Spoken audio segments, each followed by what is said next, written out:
আমরা যে বইটা থেকে আজকে কিছু সময় কথা শুনবো, আওয়াজ করে বলেন তো বইটার নাম। আরো জোরে বলেন, কি নাম? এই বইয়ে কোনো ভুল আছে? সন্দেহ আছে? সংশয় আছে? এই বইয়ের সাথে সম্পর্ক জোরদার করার দরকার আছে না নাই? এই বইটা কিয়ামতের দিন সুপারিশকারী হবে। বিষ্ণু বলেছেন, ইকরাউল কুরআন ফাইন্নাহু ইয়াতি ইয়াউমাল কিয়ামাতি শাফিআন লিআসহাবি। বেশি বেশি কোরআনের তেলাওয়াত করো, কারণ এই কোরআন কিয়ামতের দিন তোমাদের জন্য সুপারিশকারী হবে। কোরআন যদি আপনার পক্ষে আল্লাহর কাছে সুপারিশ করে, আল্লাহ এই সুপারিশ ফেলে দিতে পারবে? পররাষ্ট্রমন্ত্রী যদি মাননীয় প্রধানমন্ত্রীর কাছে কোনো বিষয়ে সুপারিশ করে, রেকমেন্ডেশন করে, মাননীয় প্রধানমন্ত্রী এই সুপারিশকে কি রিজেক্ট করতে পারবে? কথা বলেন। এজন্য কোরআনের সুপারিশ আমরা চাই কি চাই না? এটা এমন একটা কিতাব যে কিতাবে কোনো ভুল নাই। যালিকাল কিতাব লা রাইবা ফি হুদাল লিল মুত্তাকিন। This is the book, the most authentic and original book, reliable book in the world, whereof there is no doubt in it, and a guidance to those who are muttaqin. এই বইটা এমন বই যে বইয়ে কোনো ভুল নাই, কোনো সন্দেহ নাই। মুত্তাকিনদের জন্য পথ প্রদর্শনকারী হিসেবে বইটারে নাজিল করেছে কে? এই বইটার যেখান দিয়ে পড়েন হেদায়েত আছে না নাই? রহমত আছে না নাই? বরকত আছে না নাই? শিফা আছে না নাই? এই কিতাব পড়ে অসুস্থ ব্যক্তির গায়ে ফু দিলে সুস্থ করে কে? তার মানে এর মধ্যে শিফা আছে। সুবহানাল্লাহ পড়েন। সূরাতুল ফাতিহারে বলা হয় সূরাতুশ শিফা। সূরাতুল ফাতিহা পড়ে অসুস্থরে ফু দিলে সুস্থ করে কে? বিশ্বাস হয়? হ্যাঁ, না একটু সন্দেহ লাগে? যদি সন্দেহ থাকে তাহলে ফু দিলে কাজ হবে? আর বিশ্বাস রেখে যদি ফু দেন ভালো করে দিবে কে? এমন এক কিতাব, এই কিতাব পড়লে সওয়াব, এই কিতাব ধরলে সওয়াব, এই কিতাবের জন্য মরলেও সওয়াব। ঠিক কি না? এমন এক কিতাব আল্লাহ দিলেন। এই কিতাবকে আল্লাহ বললেন নূর, আলো। আলোর সাথে তুলনা করেছেন। কিতাবুন আনজালনাহু ইলাইকা লিতুখরিজান নাসা মিনাল যুলুমাতি ইলান নূর। I've revealed this holy and sacred book unto you, O my beloved last messenger, in order to lead the mankind out of darkness into the light. অন্ধকার থেকে আলোর দিকে নেয়ার জন্য এই কিতাবকে পাঠিয়েছে কে? এই কিতাব পড়লে, এই কিতাব মানলে, বুঝলে, এই কিতাবের বাস্তবায়ন সমাজে ঘটালে সমাজটা আলোকিত হবে। ঠিক কি না? আমরা একটা আলোকিত সমাজ চাই কি চাই না? যে সমাজে এই কিতাব দিয়ে আইন করা হয়, এই কিতাবের আইনে সমাজে আইনটাকে বাস্তবায়ন করা হয়, ওই সমাজে কোনো ধর্ষণ থাকে, কোনো দুর্নীতি থাকে, ওই সমাজটা হয় মদিনার সমাজ, ওই সমাজটা হয় শান্তির সমাজ। এজন্য আমরা যেন কোরআনের সাথে সম্পর্ক বাড়াই, প্রতিদিন যেন কোরআনের তেলাওয়াত করি, একটি করে হলেও কোরআনের আয়াতের বঙ্গানুবাদ যেন আমরা পড়ি। পারা যাবে? সবাই পড়ি ইনশাআল্লাহ। আমি আপনাদের খেদমতে আমার খুতবার শুরুতে সূরাতুল মুজাম্মিল থেকে 4টি আয়াত তেলাওয়াত করেছি। এই সূরাতুল মুজাম্মিল থেকে কিছু কথা আজকে আমরা শুনবো ইনশাআল্লাহ। পড়া ইনশাআল্লাহ। আমি সব সময় তাফসীর মাহফিলগুলোর ক্লাসের মতো মনে করি। Class, I consider this tafsir program as a class. I consider myself as a teacher and all the sitting audience as a student of the Holy Quran.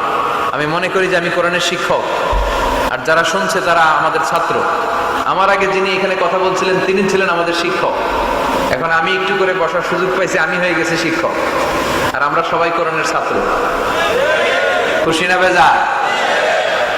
সূরাতুল মুজাম্মিল এটা কোরআনের 29তম পারার একটা সূরা। কততম পারার? এই সূরার আয়াত সংখ্যা 20। আয়াত সংখ্যা কত? এই সূরাটি মাক্কি সূরা। কি সূরা? আচ্ছা, এবার আমি প্রশ্ন করি, আপনারা উত্তর করেন। সূরাতুল মুজাম্মিল কত পারার সূরা? আয়াত সংখ্যা? সূরাটি মাদানী। হ্যাঁ, মাক্কি সূরা। আলহামদুলিল্লাহ পড়েন। এই সূরাটি আল্লাহ তাআলা বিশ্বনবীর নামে ডেডিকেট করেছেন। কার নামে? বিশ্বনবীর অনেকগুলো সুন্দর সুন্দর নাম আছে, শুধু মুহাম্মদ সাল্লাল্লাহু আলাইহি ওয়াসাল্লাম এটাই ওনার নাম নয়, এটা ছাড়াও ওনার অনেক নাম আছে। ওনার একটা নাম আছে আহমদ। কি নাম? ইয়াতি মিন বাদি ইসমুহু আহমদ।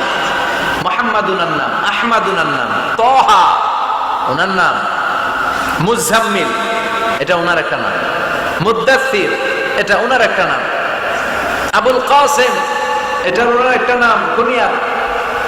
তো বিশ্বনবীর নামে এই সূরাটাকে ডেডিকেট করেছে কে? বিশ্বনবীকে আল্লাহ তাআলা এই সূরার ভিতরে অনেকগুলো ইনস্ট্রাকশন, গাইডলাইন দিয়েছে, পথ নির্দেশিকা।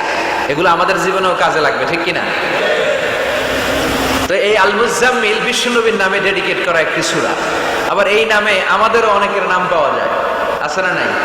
এখানে মুজাম্মিল ভাই কে কে আছে দেখি? মুজাম্মিল কেউ আছে মুজাম্মিল নামে? আছে তো, মাশাআল্লাহ। আল্লাহ মুজাম্মিল ভাইদেরকেও তুমি কবুল করো। তো এই সূরার একটা কেন্দ্রীয় আলোচ্য বিষয় আছে, central subject matter, central theme of the Surah Al Muzzammil. এই পুরো 20টা আয়াতে আল্লাহ কি বুঝাতে চাইলেন, আগে সংক্ষেপে এটা আমি বলি। এই পুরো সূরার ভেতরে কেন্দ্রীয় যে আলোচ্য বিষয়টা আল্লাহ আমাদেরকে জানাতে চাইলেন সেটা হচ্ছে আমাদেরকে যে কোনো কাজে নামার আগে নিজেকে প্রস্তুত করে নিতে হবে। বুঝতে পেরেছেন? You have to take huge preparation for a successful mission. আপনি যদি কোনো মিশনে নামতে চান, আপনাকে you have to take preparation, you have to be prepared. নিজেকে প্রস্তুত করে নিতে হবে। বিশ্বনবীকে আল্লাহ তাআলা বড় একটা মিশনে নামাবেন, নবুয়তির মিশন, দাওয়াতি কাজের মিশন, আল্লাহর জমিনে আল্লাহর দ্বীনকে বাস্তবায়নের মিশন, পৃথিবীর বুকে কালিমার পতাকা গেড়ে দেওয়ার মিশন। চিল্লা এখন ঠিক কিনা? এত বড় মিশন যে নবী পালন করবে, ওই নবীর প্রিপারেশনের দরকার আছে না নেই? তাহলে এই পুরো সূরার মূল কথা হচ্ছে প্রিপারেশন ফর এ মিশন, মিশনের জন্য প্রস্তুতি গ্রহণ করা। Good preparation is a prerequisite for a successful mission. আপনি যদি একটা মিশনে সফল হতে চান, আপনাকে প্রস্তুতি নিতে হবে। কে নিতে হবে? সবাই বলে প্রিপারেশন নিতে হবে। প্রিপারেশন যদি ভালো হয়, কাজের ফলাফল। প্রিপারেশন যদি খারাপ, ফলাফল। পরীক্ষার আগে যদি প্রিপারেশন ভালো হয়, গোল্ডেন এ প্লাসের সম্ভাবনা আছে না নাই? ইলেকশনের আগে যদি ভালো প্রস্তুতি নেয়, জয়লাভ করার সম্ভাবনা আছে না নাই? সব কাজে প্রিপারেশন লাগে। এই যে আমরা প্রতিদিন সালাত পড়ি, নামাজ আদায় করি, প্রস্তুতি লাগে না? কি প্রস্তুতি লাগে? ওযু করা লাগে, ঠিক কি না? ইয়া আইয়ুহাল্লাযীনা আমানু ইযা কুমতুম ইলাস সালাতি ফাগসিলু ওয়ুজুহাকুম ওয়া আইদিয়াকুম ইলাল মারাফিক ওয়ামসাহু বিরুউসিকুম ওয়া আরজুলাকুম ইলাল কা'বাইন। সুবহানাল্লাহ পড়েন। আল্লাহ ডেকে বললেন, গোলাম যখন নামাজে যাবা, নামাজের প্রস্তুতি নাও। কথাটা কার? আগে চেহারা ধৌত করো, হাত দুইটা কনুই পর্যন্ত ধৌত করো, তারপরে মাথা মাসে করো, তারপর পা ধৌত করো, তারপরে সালাত কায়েম করতে যাও। তার মানে সালাত ইকামাতুস সালাত, সালাত প্রতিষ্ঠার আগে আপনাকে প্রস্তুতি নিতে হবে। নামাজে যাওয়ার আগে ওযু করা লাগবে, ঠিক কিনা? আবার জুমার নামাজে আপনি যাবেন, আগামীকাল জুমাবার না? এই জুমার নামাজে যাওয়ার আগে প্রস্তুতি আছে না নাই? কি প্রস্তুতি আছে? গোসল করা লাগে, ঠিক কিনা? আতর মাখা লাগে, সুন্দর পারফিউম দেওয়া লাগে, তারপর জুমার খুতবা শোনার জন্য মসজিদে আগে আগে যাওয়া লাগে, ঠিক কিনা? তার মানে নামাজের আগে প্রস্তুতি লাগে, জুমার সালাতের আগে প্রস্তুতি লাগে, আবার রোজার আগেও প্রস্তুতি আছে না নাই? বিশ্বনবী রমাদান আল মুবারক আসার 2 মাস আগ থেকে প্রস্তুতি নিতেন।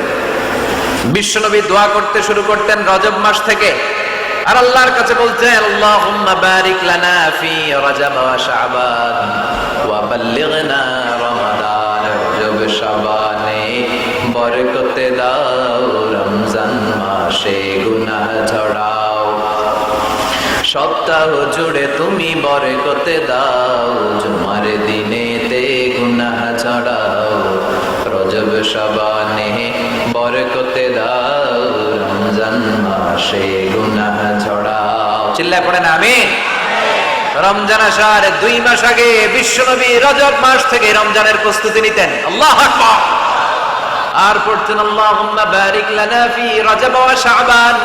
ও আল্লাহ, রজব আর শাবান মাসে আপনি বরকত দেন। ওয়া বাল্লিগনা রমাদান, রমজান মাসে পৌঁছে দেন। এখন যে মাসটা চলতেছে এটা কি মাস?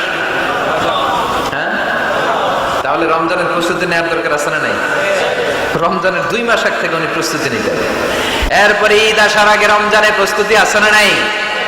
রমজানের ওই রোজার শেষে এলো খুশির ঈদ, তুই আপনাকে আজ বিলিয়ে দে শোন আসমানি তাকি, তোর সোনা দানা বালা খানা সব রাহে লিল্লাহ, দে যাকাতে মুর্দা মুসলিমের আজ ভাঙাইতে নি। পড়েন রমজানের ওই রোজার শেষে এলো খুশির ঈদ, তুই পড়বি ঈদের নামাজের মন সেই সেই গাহে, যে ময়দানে সব গাজী মুসলিম হয়েছে শহীদ। রমজানের ওই রোজার শেষে এলো খুশির ঈদ। আলহামদুলিল্লাহ পড়েন। তার মানে নামাজের আগে প্রস্তুতি লাগে, রোজার আগে প্রস্তুতি লাগে, ঈদের আগেও প্রস্তুতি লাগে। এরপরে হজ যদি পালন করতে চান তারও প্রস্তুতির দরকার আছে না নেই? একজন হজ করবে, প্রস্তুতি লাগবে না? কি প্রস্তুতি লাগবে? হ্যাঁ, পাসপোর্ট লাগবে, হজের ভিসা লাগবে, তারপরে রেজিস্ট্রেশন করা লাগবে, আশকোনার হাজি ক্যাম্পে প্রশিক্ষণ নেওয়া লাগবে, রিয়াল কেনা লাগবে, ইজার কেনা লাগবে, রিদা কেনা লাগবে, বেল্ট কেনা লাগবে, হজের নিয়ম কানুন জানা লাগবে, ঠিক কিনা? দেখেন, নামাজের আগে প্রস্তুতি লাগে, রোজার আগে প্রস্তুতি লাগে, হজের আগে প্রস্তুতি লাগে, কিন্তু যাকাতের আগে লাগে না। হ্যাঁ, যাকাতের জন্য 1 বছর আগ থেকে প্রস্তুতি নেওয়া লাগে। আপনি কবে নিসাব পরিমাণ সম্পদের মালিক হলেন ডায়েরিতে নোট রাখার দরকার আছে না নাই? তার মানে নামাজের আগে প্রস্তুতি, রোজার আগে প্রস্তুতি, যাকাতের আগে প্রস্তুতি, হজের আগে প্রস্তুতি।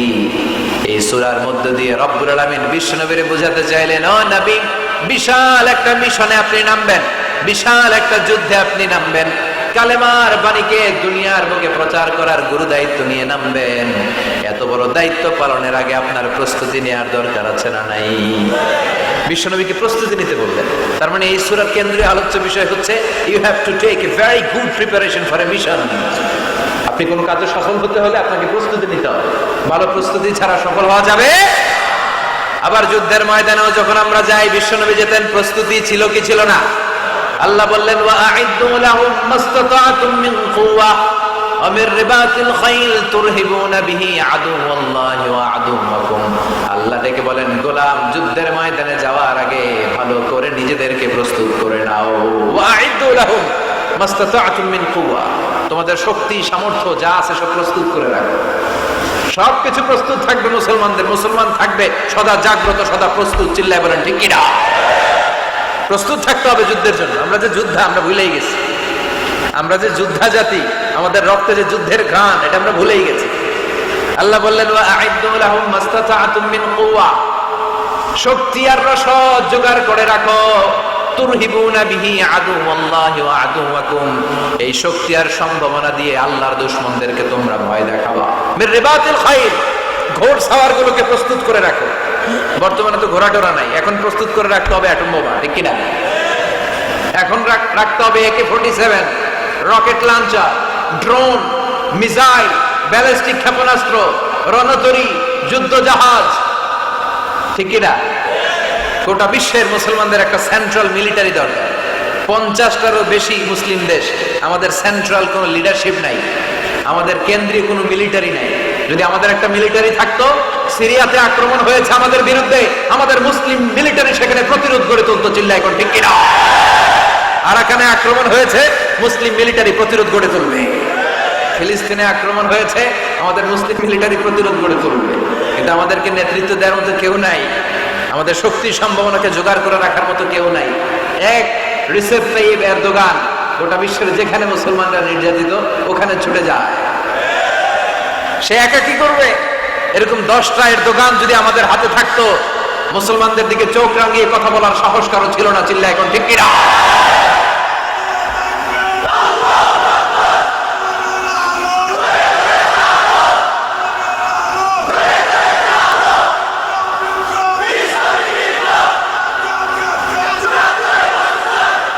وأعدوا لهم ما استطعتم من قوة, ও নবী, শক্তি সম্ভাবনা সবকিছু জোগাড় করে রাখেন। মুসলমান থাকবে সদা প্রস্তুত, সদা সজাগ। মুসলমানদের বসে থাকার সময় নাই, ঠিক কি না? তার মানে এই পুরো সূরাতুল মুজাম্মিলে আল্লাহ তাআলা যে সেন্ট্রাল মেসেজটা বিশ্বনবীকে দিতে চাইলেন সেটা হচ্ছে, নবী, প্রস্তুতি নেন। লড়াইয়ের প্রস্তুতি, যুদ্ধের প্রস্তুতি, মিশনে নামার প্রস্তুতি। সুবহানাল্লাহ পড়ুন। তাহলে সূরাতুল মুজাম্মিলের কেন্দ্রীয় আলোচ্য বিষয় কি? প্রস্তুতি। চিল্লায় বলেন, কেন্দ্রীয় আলোচ্য বিষয় কি? প্রিপারেশন নিতে হবে, প্রস্তুত থাকতে হবে, ঠিক কিনা? কেন্দ্রীয় আলোচ্য বিষয় আমরা জেনে গেলাম। এবার জানবো কোন প্রেক্ষাপটে এই সূরাটা নাজিল হয়েছে। শুনবেন? মনোযোগ আছে না গেছে? কথা বুঝতে পারতেছেন তো? কথা বোঝা যান না বোঝানো যান? বোঝা যান? সূরাতুল মুজাম্মিল এটা শুধু মাক্কি সূরাই নয়, এটা মাক্কি যুগে নাজিল হওয়া শুরুর দিককার সূরা। কোরআনের নাজিলের দিক থেকে সর্বপ্রথম সূরা কোনটা? সূরাতুল আলাক। ইকরা বিসমি রাব্বিকাল্লাযী খালাক, এই আয়াতগুলো প্রথমে নাজিল হয়েছে। এই সূরা আলাকের প্রথম 5 আয়াতের পরপরই এই সূরা মুজাম্মিল নাজিল করে দিয়েছে কে? তার মানে মাক্কি জীবনের একেবারে শুরুর দিককার সময়। বিশ্বনবীর বয়স তখন 40। কত? সবাই বলেন। 40 বছর বয়সে উনি নবী হয়েছে। তার মানে আগের জীবনে কি ছিলেন? জালেম ছিলেন, মূর্খ ছিলেন, গোমরা ছিলেন। বিশ্বনবীর পুরো জীবনটাই আদর্শ। চিল্লায় বলেন ঠিক কিনা?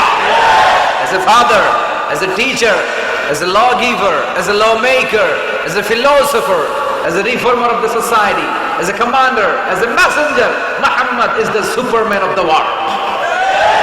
স্বামী হিসেবে, নেতা হিসেবে, বাবা হিসেবে, সমাজ সংস্কারক হিসেবে, আইন প্রণেতা হিসেবে, দার্শনিক হিসেবে, নবী হিসেবে মুহাম্মদ সাল্লাল্লাহু আলাইহি ওয়াসাল্লাম হচ্ছে গোটা বিশ্বের একজন সুপারম্যান। উনি শেষ নবী। ওনার পরে কোনো নবী আছে? লা নাবিয়্যা বা'দি ওয়ালা রাসূলা। বিষ্ণু বলতেন আমার পরে কোনো নবী নাই, কোনো রাসূল নাই। সাইয়েদনা আদম থেকে নবী আসার যত ধারাবাহিকতা, পুরো চেইনটাকে আল্লাহ তাআলা আমাকে পাঠানোর মাধ্যমে কেটে দিয়েছেন। চিল্লায় এখন ঠিক কিনা? এজন্য বিষ্ণু বলছেন লা নাবিয়্যা বা'দি ওয়ালা রাসূলা, আমার পরে কোনো নবী নাই, কোনো রাসূল নাই। তবে লাউ কানা বা'দি নাবিয়্যুন লাকানা উমর, আমার পরে যদি নবী হওয়ার যোগ্যতা কারো থাকে, আমার ওমরের সেই যোগ্যতা আছে। ঠিক কি না? প্রভু তুমি বলেছো রাসূল দেবে না, বলনি দেবে না ওমর, বলনি দেবে না হামজা তারিক, খালিদ বিজয়ী সমর। প্রভু তুমি বলেছো রাসূল দেবে না, বলনি দেবে না ওমর, বলনি দেবে না হামজা তারিক, খালিদ বিজয়ী সমর। প্রভু তুমি বলেছো রাসূল দেবে না। আলহামদুলিল্লাহ পড়েন। শেষ নবী, শেষ রাসূল, তারপরে কোনো রাসূল নাই। ওনার জীবনটা এমন জীবন, নবুয়তের পরের জীবন যেমনি আমাদের জন্য আদর্শ, নবুয়তের আগের জীবনটাও আদর্শ করে দিয়েছে কে? এই 40 বছরে উনি নবী হয়েছেন। তার আগে উনি ছিলেন শ্রেষ্ঠ মানুষ, as-সাদিক আল-আমিন। জীবনে মিথ্যা বলছে? ওনার ঘোর শত্রুরাও বাড়ি থেকে অনেক দূরে কোথাও বেড়াতে গেলে ওনার বাসায় ডিপোজিট করে যাইত, ওনার বাসায় আমানত রেখে যাইত। সুবহানাল্লাহ পড়েন। পার্টি করে আবু জাহেলের পার্টি। পার্টি কোন পার্টি? বিশ্বনবী বলতেন আবু জাহেলের পার্টি করে ওর কাছে ডিপোজিট রাখো। ওরা বলতো না, আবু জাহেলের দল করি কিন্তু ওর কাছে আমানত রাখা যাবে না। ওর কাছে যদি টাকার প্যাকেট রেখে যায় তাহলে আমার টাকাও শেষ, টাকার প্যাকেটও শেষ। কথা বলেন। আমানতদারিতা নাই। আমানতদারিতা ছিল বিশ্বনবীর মাঝে। ওনার জীবনী নিয়ে যদি কথা বলতে কেউ শুরু করে, কোনো কুল কিনারা খুঁজে পায় না। বিয়ন্ডলেস, বাউন্ডলেস, বটমলেস, এটা তলাবিহীন সাগর। বিশ্বনবীর জীবনীটা একটা সাগর, কিন্তু এই সাগরের কি নাই? কথা বলে, কোনো তলা নাই। এমন নবীকে আমরা পেয়েছি। ওনার আগের জীবনটাও আদর্শ। ছোটবেলা থেকে লাজুক ছিলেন। হালিমাতুস সাদিয়া বিশ্বনবীর দুধমা, উনি বলেন 5 বছর এই কুরাইশি মুহাম্মদকে আমি লালন পালন করেছি। একদিনও ছেলেটারে কাঁদতে দেখিনি। ক্ষুধা লাগলেও কাঁদে না, ব্যথা পেলেও কাঁদে না। কিন্তু লজ্জাস্থানের জায়গা থেকে এই শিশু মুহাম্মদের কাপড়টা একটু সরে গেলে ছোট্ট মুহাম্মদ চিৎকার দিয়ে ওঠে। কি নবী ছিল! 15 বছর বয়সে হালাফুল ফুদুল একটা সংগঠন করেছে। হালাফুল ফুদুল, যেটাকে বাংলা আমরা বলি হিলফুল ফুজুল।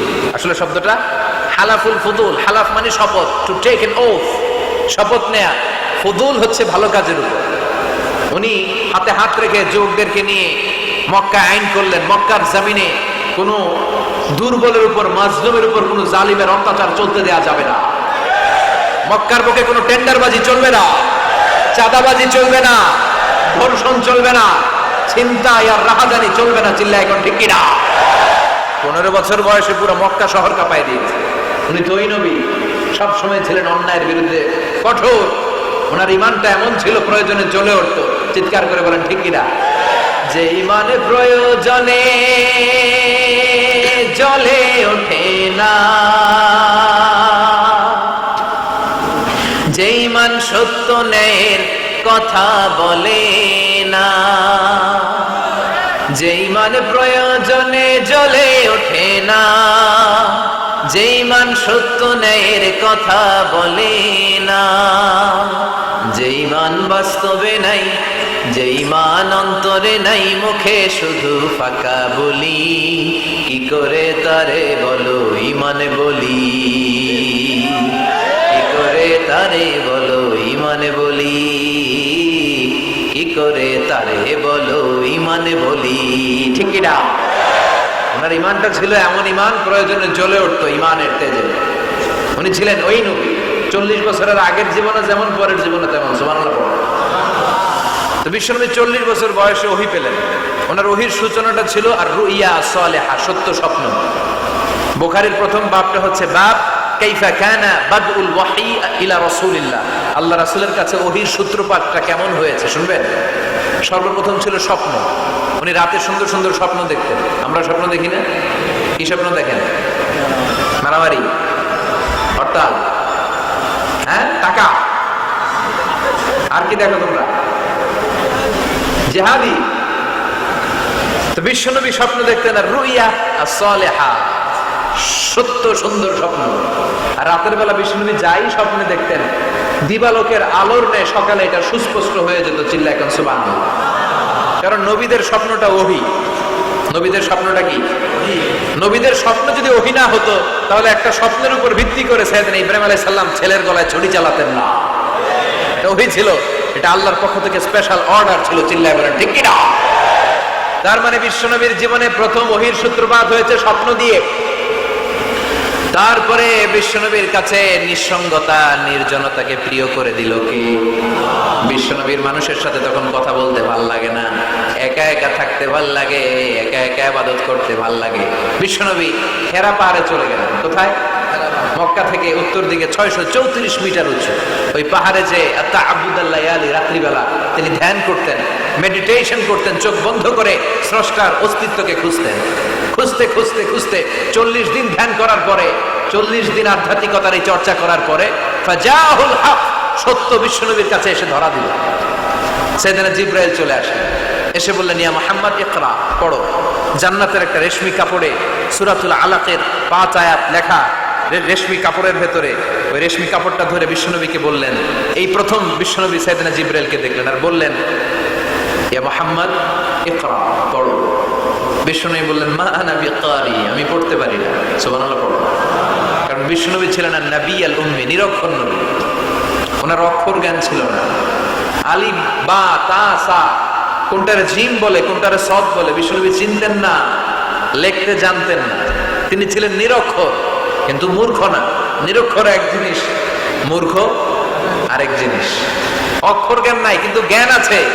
কারণ বিশ্বনবী বলতেন আদাবানি রব্বি ফা আহসানা তা'দীবি, আমি পৃথিবীর কোন ইউনিভার্সিটি থেকে ডিগ্রি নেয় নাই, কেউ আমারে শিখায় নাই, স্বয়ং আরশের উপর থেকে আমারে শিক্ষা দান করেছে কে? তাই আমার শিক্ষার মতো শিক্ষা পৃথিবীর কারো শিক্ষা হতে পারে। সাইয়েদনা জিবরাইল বললেন ইয়া মুহাম্মদ ইকরা, পড়ো। বিশ্বনবী ফেল ফেল করে তাকিয়ে রইলেন, অক্ষর চিনে না, পড়বে কেমনে? বিশ্বনবী বলেন মা আনা বিকারি, আমি জানি না কেমন করে পড়তে হয়। ফাআখাযানি ফাগাত্তানি হাত্তা বালাগা মিন্নি আল জাহাদ, বিশ্বনবী পড়তে জানেন না। যখন বললাম আমি পড়তে পারি না, সাইয়েদনা জিবরাইল বিশ্বনবীকে জড়িয়ে ধরলেন, বুকের মধ্যে জড়িয়ে ধরে যত জোর ছিল বিশ্বনবীকে একটা চাপ দিলেন। বিশ্বনবী বললেন চাপের চোটে আমি আমার বুকের ভেতরে ব্যথা পেলাম। ফারসালানি, আমাকে ছেড়ে দিলেন। ছেড়ে দিয়ে আবার কে পড়েন ইকরা, read in the name of your Lord. বিশ্বনবীর আগের কথা, আমি পড়তে জানি, মা আনা বিকারি। সাইয়েদনা জিবরাইল আবার জড়িয়ে ধরলেন, আবার চাপ দিলেন। বিশ্বনবী বললেন ব্যথা পেলাম। আবার জিবরিল বিশ্বনবীরে বললেন পড়েন। বিশ্বনবী আগের কথাই বলে আমি পড়তে পারি না, আবার চাপ দিলেন। 3 বার চাপ দেওয়ার পরে সাইয়েদনা জিবরাইল বললেন নবী এবার আপনি পড়েন। বিশ্বনবী এবার পড়তে আরম্ভ করলেন ইকরা বিসমি রাব্বিকাল্লাযী খালাকাল ইনসানা মিন আলাক ইকরা ওয়া রাব্বুকাল আকরাম আল্লাযী আল্লামা বিল কলম আল্লামাল ইনসানা মা লাম ইয়ালাম। পড়েন আল্লাহু আকবার। তিনবার চাপ দেওয়ার পরে বিশ্বনবী পড়তে আরম্ভ করলেন। সাইয়েদনা জিবরাইল এই 5টা আয়াত দিয়ে উধাও হয়ে গেল। এবার হেরা গুহার ভিতরে কেউ নাই, সাইয়েদনা জিবরাইল নাই, 5টা আয়াত দিয়ে চলে গেলেন। বিশ্বনবী 5টা আয়াত নিয়ে কাঁপতে কাঁপতে হেরা পর্বত থেকে নেমে এলেন। সুবহানাল্লাহ পড়ে। এই ওহীর ভাড়ে চাপে বিশ্বনবী কাঁপতে শুরু করলেন। এই প্রথম বিশ্বনবীর কাছে ওহীর রিফ্লেকশন, ওহীর ছোঁয়া, ওহীর ঝলকানি, ওহীর নূরানি তাজাল্লি বিশ্বনবীর হৃদয়ের মধ্যে লাগিয়ে দিল কে? এই 5টা আয়াত নিয়ে বিশ্বনবী হাত্তা ইয়ারজুফু ফুআদু, বিশ্বনবীর হৃদয় কাঁপছিল। বিশ্বনবীর ওহীর প্রেসারে গায়ের মধ্যে জ্বর চলে এলো, খিঁচুনি চলে এলো। বিশ্বনবী কাঁপছেন প্রচন্ড জ্বরে। কাঁপতে কাঁপতে আম্মাজান খাদিজাতুল কুবরা তাহেরার কাছে এসে বলে, ও খাদিজা, আমি বাঁচবো না, আমার বড্ড ভয় লাগে। খাদিজাতুল কুবরা বললেন, নবী কি হয়েছে আপনার, কি হয়েছে? বিশ্বনবী বললেন, এমন এমন ঘটনা। বিশাল এক লোক এসে আমার কাছে পড়ো, আমি পড়তে জানি না, 3বার চাপ দিল, এরপর দিয়ে ঠিকই পড়তে পারি। সুবহানাল্লাহ পড়ো। বিশ্বনবী পুরো ঘটনাটা সাইয়েদাতুনা খাদিজাতুল কুবরা তাহেরাকে শোনালেন। এরপরে মা খাদিজারে বললেন, খাদিজা, আমার বড্ড ভয় হয়, মনে হয় আমি মরে যাব, আমার প্রচন্ড জ্বর এসেছে, কাঁপুনি চটেছে, তুমি আমারে কম্বল দাও। কি দাও? সবাই বলেন আর জোরে কম, আমারে কম্বল দাও, আমার জ্বর এসেছে, কাঁপুনি বেড়ে যাচ্ছে, চাদর দাও, কাপড় দাও, কম্বল দাও। মা খাদিজা কম্বল জোগাড় করতে গেলেন। কম্বল আর চাদর এনে বিশ্বনবীর গায়ের মধ্যে মা খাদিজা কম্বলটা পেঁচিয়ে দিলেন। বিশ্বনবী কম্বলটা পেঁচিয়ে বিছানার মধ্যে শুয়ে গেলেন। ঠিক এই মুহূর্তে সূরাতুল মুজাম্মিল নাজিল করে দিল কে? বিশ্বনবী কম্বল গায়ে দিয়ে শুয়ে আছে, আল্লাহ বিশ্বনবীর ডাক দিলেন, ইয়া আইয়ুহাল মুজাম্মিল কুমিল লাইলা ইল্লা কালিলা। সুবহানাল্লাহ। আল্লাহ কি সোহাগ ভরা আদর মাখা ডাক দিলেন, ইয়া আইয়ুহাল মুজাম্মিল। এর মানে হলো, হে কম্বলওয়ালা। কি ওয়ালা? হে কম্বলওয়ালা নবী, মানে হে কমলিওয়ালা নবী। কি নবী? কমলি। হে রাহতে হেলে দুলে নুরানি তনু কে আসে হায়, সারা দুনিয়ার হেরে মেরে পর্দা খুলে খুলে চাই, সে যে আমার কমলিওয়ালা, কমলিওয়ালা। তার ভাবে বিভোর রাঙা পায়ের তলে, পর্বত জঙ্গল টল মল টলে, খুরমা খেজুর বাদাম জাফরানি ফুল ঝরে ঝরে যায়, সে যে আমার কমলিওয়ালা, কমলিওয়ালা। সুবহানাল্লাহ পড়ে। বিশ্বনবীর আল্লাহ ডাক দিলেন, ও কমলিওয়ালা নবী, ও কম্বলওয়ালা নবী, দাঁড়ান। বিশ্বনবী কাঁপছিলেন জ্বরের চোটে, খিচুনির চোটে, কম্বল গায়ে দিয়ে শুয়ে রইলেন। আল্লাহ নাজিল করলেন, ইয়া আইয়ুহাল মুজাম্মিল, ও কম্বলওয়ালা। ইয়া আইয়ুহাল মুজাম্মিল মানে কি? ও কম্বলওয়ালা, ও কম্বলওয়ালা, ও চাদরওয়ালা, খুব স্ট্যান্ড আপ, স্ট্যান্ড আপ। যে দায়িত্ব দিছি এখন শোয়া যাবে না, দাঁড়া। ওই যে বিশ্বনবী দাঁড়ালেন, আর বসার সুযোগটা পায় না। মরার আগ পর্যন্ত আর বসার সুযোগ পায় নাই, শ্বাস নেওয়ার সুযোগ পায় নাই, পিছনের দিকে তাকানোর সুযোগ পায় নাই। চিল্লায় বলেন ঠিক কিনা? অনেক শয়তানি হাতছানি এসেছে, দফায় দফায় নবীর সাথে বৈঠক হয়েছে। বিশ্বনবীকে মক্কার কাফিরেরা 3 দফা দিল। বলল, আব্দুল্লাহর বেটা মুহাম্মদ, নারী চাও নারী দেব, সম্পদ চাও সম্পদ দেব, রাষ্ট্র ক্ষমতা চাও রাষ্ট্র ক্ষমতা দেব, শুধু কালিমার দাওয়াতটা বন্ধ করে দাও। নাউজুবিল্লাহ পড়বেন না? বিশ্বনবী বললেন, তোমাদের 3 দফা, কাফিরদের কয় দফা? জোরে বলেন। বিশ্বনবী বললেন, আমার মাত্র 1 দফা। কয় দফা? বিশ্বনবী বললেন, সম্পদ না, নারী না, মক্কার ক্ষমতা নয়। লা ওয়াদাউ শামসা ফি ইয়ামিনি, আকাশের দ্বিপ্রহরের জল জলে সূর্যটা যদি ডান হাতে দাও, ওয়াল কামারা ফি ইয়াসারি, চাঁদটাকে যদি বাম হাতে দাও, যেই কালিমার দাওয়াত দিতে ময়দানে আমি নেমেছি, গোটা বিশ্বের কেউ এই দাওয়াত থেকে আমাকে পিছু সরাতে পারবে না, কেউ পিছনে নিতে পারবে না। সম্পদ, নারী আর ক্ষমতার লোভ তো খুব তুচ্ছ বিষয়। ওই সূর্যটারে যদি ডান হাতে দাও, চাঁদটা যদি বা হাতে দাও, এই কালিমার দাওয়াত থেকে আমি পিছু হটবো না। চিল্লায় বলেন ঠিক কিনা? বিশ্বনবীর আল্লাহ প্রস্তুতি নিতে বললেন, বললেন ইয়া আইয়ুহাল মুজাম্মিল, ও কম্বল ওয়ালা নবী। কি ওয়ালা নবী? তাফসীর বুঝতে পারতেছেন তো? শীতের চোটে খিচুনি কম্বল গায়ে দিয়ে শুয়েছে, তখন আল্লাহ এটা নাযিল করলেন। তাহলে প্রথমে আমরা জানলাম সেন্ট্রাল থিম অফ দিস সূরা, এই সূরার কেন্দ্রীয় আলোচ্য বিষয়। এরপরে আমরা জানলাম কোন প্রেক্ষাপটে, কোন সিচুয়েশনে, কোন পরিস্থিতিতে এই সূরাটা নাযিল হয়েছে। বুঝতে পেরেছেন? বিশ্বনবীর যখন এই পরিস্থিতির দিক, তখন আল্লাহ বিশ্বনবীর আবার গাইডলাইন দিলেন, ইয়া আইয়ুহাল মুজাম্মিল, হে কম্বল ওয়ালা নবী, কুমিল লাইলা ইল্লা কালিলা, দাঁড়ান, রাত্রিবেলা দাঁড়িয়ে তাহাজ্জুদ গুজারুন। সুবহানাল্লাহ। এই সূরার ভেতরে রব্বুল আলামিন বিশ্বনবীকে প্রস্তুত করে তোলবার জন্য, বিশ্বনবীকে নবুয়তের দায়িত্ব পালন করানোর জন্য, মিশনে নামানোর জন্য বিশ্বনবীকে সর্বমোট 60টা বিষয়ে প্রশিক্ষণ নিতে বলেছেন। জোরে কোন কয়টা? চিল্লায় বলেন কয়টা? প্রস্তুতি নেওয়ার জন্য 7টা বিষয়ে বিশ্বনবীকে ট্রেন আপ করেছেন, প্রশিক্ষণ নিতে বলেছেন। আমরা একটা একটা করে 7টাই আজকে শুনব। শুনবেন না? কষ্ট হচ্ছে? কষ্ট হচ্ছে না? রাত কয়টা? ইন্নালিল্লাহ, 11:25, 11:35 বাজে। কষ্ট হচ্ছে না আপনাদের? আরো 2-1 মিনিট শুনবেন? হ্যাঁ, তাকবীর দেওয়া যাবে আওয়াজ করে?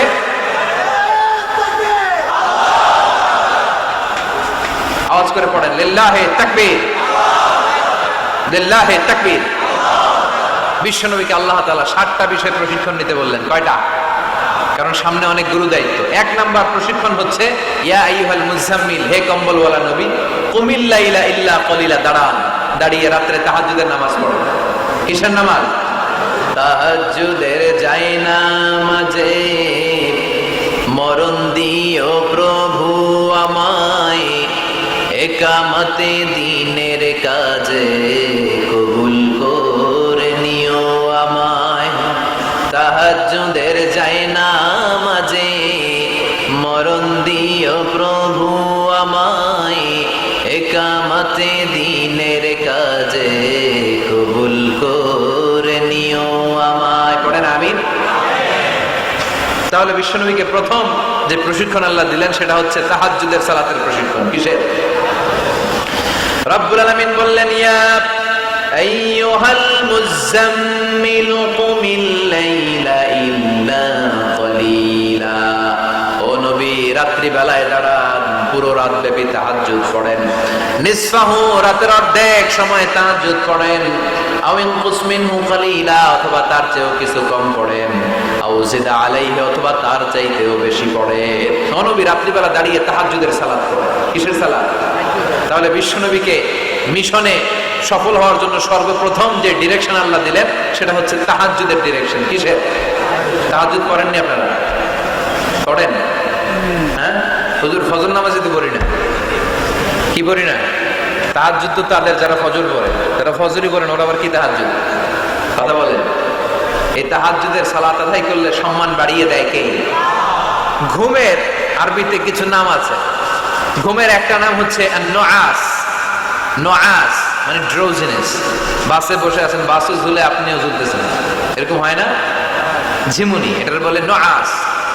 আরেকটা হচ্ছে সামান্য হালকা লাইট স্লিপ, সামান্য ঘুম, এটার বলে পাওয়ার ন্যাপ। হালকা হালকা ঘুম, ঘুমও আসছে, আবার কে যেন কথা বলে ওইটাও শোনা যায়, এরকম ঘুম আছে না নাই? এটার বলে সিনা। আরবিতে এটার কি কয়? সিনা। আরেকটা হচ্ছে ভালো ঘুম, এটার বলে নাউম। এটার কি বলে? তাহলে পাইলাম নুআস, সিনা, নাউম। আরেকটা হচ্ছে জন্মের ঘুম। কিরকম ঘুম? এমন ঘুম যেই ঘুমে ডাকলেও মানুষ উঠে না, যেটা শেষ রাতে আমাদের যে ঘুমটা হয়, রাত 3টা-4টার দিকে কম্বল টেনে টেনে আরেকটু ঘুমাইতে মনে চায়, এরকম একটা ঘুম আছে না নাই? এই ঘুমটাকে আরবিতে বলে হুজুদ। কি বলে? সবাই বলেন। এই হুজুদের ঘুমকে স্যাক্রিফাইস করে ওই টাইমে যে সালাতটা পড়া হয়, ওই সালাতকে আরবিতে বলে সালাতুল হুজুদ বা সালাতুত তাহাজ্জুদ। সুবহানাল্লাহ পড়বেন না? এজন্য রাব্বুল আলামিন বলেন, ওয়া মিনাল লাইলি ফাতাহাজ্জাদ বিহি নাফিলাতান লাকা আসা আন ইয়াবআসাকা রাব্বুকা মাকামান মাহমুদা। ও নবী রাত্রিবেলা দাঁড়িয়ে আপনি তাহাজ্জুদের নামাজ পড়েন, আশা করা যায় বিশাল সম্মানিত মহিমান্বিত জায়গায় আল্লাহ আপনারে বসায় দিবে গো নবী। ঠিক কি না? তাহাজ্জুদের সালাত পড়লে মর্যাদা বাড়ায় দেয় কে? মুমিনের বৈশিষ্ট্য, তারা রাত্রিবেলা তাহাজ্জুদের সালাত পড়ে। ইমানদারদের বৈশিষ্ট্য, তারা হলো ফুরসান আন-নাহার রুহবান আল-লাইল। রাত্রিবেলা তাহাজ্জুদের জায়নামাজে কান্নার ঝড় তুলে দিনের বেলায় ঘোড়া হাঁকিয়ে জিহাদের ময়দানে জিহাদ করে। ঠিক কি না? দিনের বেলায় চলবে কি? জিহাদ। জিহাদের কথা বলাতে ভয় পাইছেন? হ্যাঁ, অনেকে এখন জিহাদের সাথে জঙ্গিবাদরে লাগায়, এরকম ডাকাইত আছে না নাই? জিহাদের সাথে সন্ত্রাসবাদকে মিলাতে চায়, চিল্লা এখন ঠিক কিনা? জঙ্গিবাদ আর সন্ত্রাস এক জিনিস, জিহাদ আরেক জিনিস। জিহাদরে ফরজ করছে কে? আর জঙ্গিবাদকে হারাম করেছে কে? জঙ্গিবাদকে দমন করার জন্য আল্লাহ তাআলা জিহাদের মতো বিধানকে ফরজ করেছেন, চিল্লায় বলেন ঠিক কিনা? যারা হকের পক্ষে, যারা কল্যাণের পক্ষে, যারা মানবতার পক্ষে, এরা হচ্ছে মুজাহিদ। আর যারা হক সহ্য করে না, মানবতাকে সহ্য করে না, শান্তির কথাকে সহ্য করে না, এরা হলো এক একটা জঙ্গি, চিল্লায় এখন ঠিক কিনা? আবু জাহেল ছিল জঙ্গি আর বিশ্বনবী ছিলেন মুজাহিদ। ফেরাউন ছিল জঙ্গি, মুসা আলাইহিস সালাম ছিলেন মুজাহিদ। নমরুদ ছিল জঙ্গি, সাইয়েদনা ইব্রাহিম ছিলেন মুজাহিদ। বাংলার জমিনেও যারা হকের কথা বলে তারা হচ্ছে মুজাহিদ। আর যাদের হক সহ্য হয় না, ইসলাম সহ্য হয় না, কোরআন সহ্য হয় না, এরা এক একটা সন্ত্রাস আর জঙ্গি, চিল্লায় এখন ঠিক কিনা? এরা জঙ্গি। আমরা যারা সত্যের পক্ষে কথা বলি আমরা জঙ্গি না, আমরা মুজাহিদ। আমরা কি? মুজাহিদ। এজন্য মুমিনদের বৈশিষ্ট্য হলো রুহবান আল-লাইল ফুরসান আন-নাহার। মুমিন বান্দারা দিনের বেলায় জিহাদের ময়দানে ব্যস্ত থাকে, রাতের বেলায় তাহাজ্জুদের জায়নামাজে চোখের পানি দিয়ে জায়নামাজ ভিজায়। রাতের আধারে যারা সেজদাতে রয়, দু চোখের শ্রুতে নদী যেন বয়। রাতের আধারে যারা সেজদাতে রয়, দু চোখের শ্রুতে নদী যেন বয়। ছলনার হাতছানি যতই আসুক, পেছনে ফিরেও সে তাকায় না। যাদের হৃদয়ে আছে আল্লাহর ভয়, তারা কবু পথ ভুলে যায় না। আল্লাহর প্রেম ছাড়া এই দুনিয়া কারো কাছে কোনো কিছু চায় না, চিল্লায় বলেন ঠিক কিনা? এজন্য বিশ্বনবীর প্রথম প্রশিক্ষণ নিতে বললেন আল্লাহ, কুমিল্লা ইলা ইল্লা কালিলা। ও নবী, বিশাল মিশন নিয়ে দুনিয়ার বুকে আপনি এসেছেন গো নবী। প্রথম প্রশিক্ষণ যেটা নিবেন, রাত্রি বেলায় দাঁড়িয়ে দাঁড়িয়ে তাহাজ্জুদের প্রশিক্ষণ। বিশ্বনবীর আদেশ করলেন কে? কিসের আদেশ? সবাই কোন? আরো জোরে। ওই মুহূর্তটা তাহাজ্জুদের সময়টা এমন সময়, ইয়ানজিলু রাব্বুনা ইলা সামাইদ দুনিয়া, রব্বুল আলামিন আরশের উপর থেকে দুনিয়ার আকাশে নেমে আসে। নেমে আসে মানে বিশেষ একটা মনোযোগ দেয়, আর দুনিয়াবাসীরা ডেকে ডেকে বলে, গোলাম আলা মিন মুস্তাগফিরিনা গফির আলা। কার ক্ষমা লাগবে ক্ষমা চাও, সব গুনাহ আমি ক্ষমা করে দেব। আলা মিন মুস্তারজিকিন আরজুক আলা, কার কি লাগবে আমার কাছে চাও, সব আমি দিয়ে দেব। আল্লাহু আকবার। আলা মিন মুস্তাকসিন আকসুলা, যার জামা দরকার জামা চাও, জামা দেব। ক্ষমতা দরকার ক্ষমতা চাও, ক্ষমতা দেব। নেককার স্ত্রী দরকার, নেককার সন্তান দরকার, সন্তান চাও, সন্তান দেব। সব দেয়ার মালিক কে?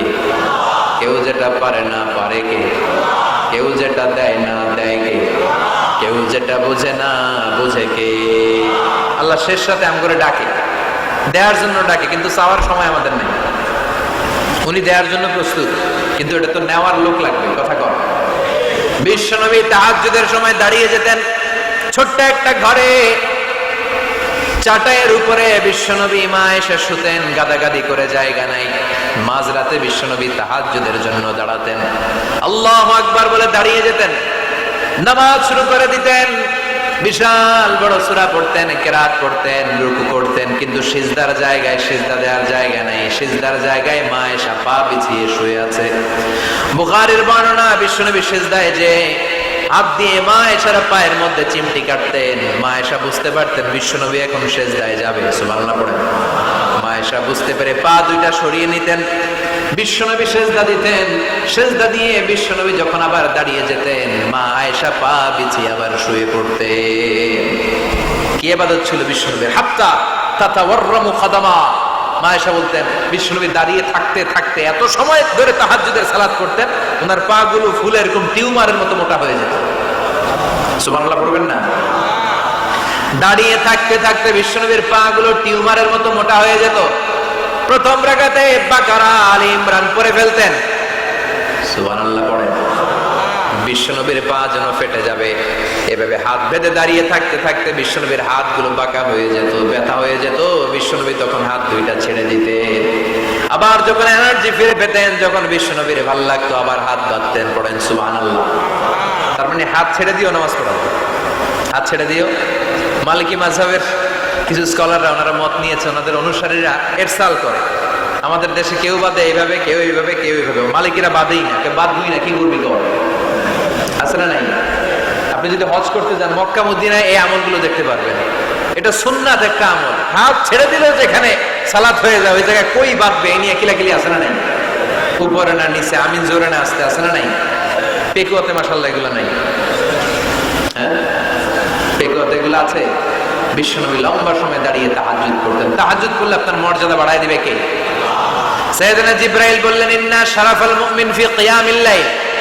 বিশ্বনবী বললেন জিবরাইল এসে আমাকে বলে গিয়েছে মুমিনের মর্যাদা তাহাজ্জুদের নামাজের ভেতর। সুবহানাল্লাহ পড়ে। তাহাজ্জুদের নামাজ পড়লে মর্যাদা বাড়ায় দেয় কে?